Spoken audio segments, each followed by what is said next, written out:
Hi. അപ്പം ഞാനിന്ന് വന്നിട്ടുള്ളത് നമുക്ക് വെയിറ്റ് ലോസിനൊക്കെ ഡയറ്റ് ചെയ്യില്ലേ, ആ സമയത്ത് കഴിക്കാൻ പറ്റിയ ഒരു ബ്യൂട്ടിഫുൾ ബ്രേക്ക്ഫാസ്റ്റിൻ്റെ റെസിപ്പി ആയിട്ടാണ് ഞാൻ കുറേ നാൾ ട്രൈ ചെയ്തത്. അപ്പം നമുക്കിതെങ്ങനെ പ്രിപ്പയർ ചെയ്യാൻ നോക്കാം. 1 കപ്പ് കടലമാവ്, അതിൽ കൂടെ ഒരു 1/4 കപ്പോളം അരിപ്പൊടി, പിന്നെ കുറച്ച് ഗരം മസാല, ആവശ്യത്തിന് ഉപ്പ് നിങ്ങളുടെ ടേസ്റ്റ് അനുസരിച്ചാട്ടോ, പിന്നെ കുറച്ച് പച്ചമുളക്, പിന്നെ കുറച്ച് ക്യാരറ്റ് ആഡ് ചെയ്യാം.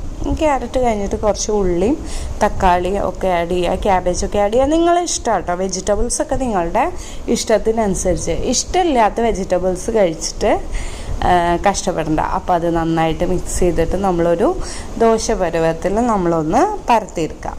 പരത്തിയെടുത്തിട്ട് 1-2 മിനിറ്റോളം നമ്മൾ വേവിച്ച് ദോശ ഉണ്ടാക്കുന്ന പോലെ തന്നെ അത് തിരിച്ചിട്ടിട്ട് നന്നായിട്ട് വേവിച്ച് കാലത്ത് നമ്മൾ ഈ ബ്രേക്ക്ഫാസ്റ്റിന് പകരം നമ്മൾ ഇത് കഴിക്കുകയാണെങ്കിൽ നമുക്ക് വെയിറ്റ് ലോസ് ഡയറ്റൊക്കെ ചെയ്യുന്നവർക്ക് നല്ല ഉപകാരമുള്ള കേട്ടോ ഇത്.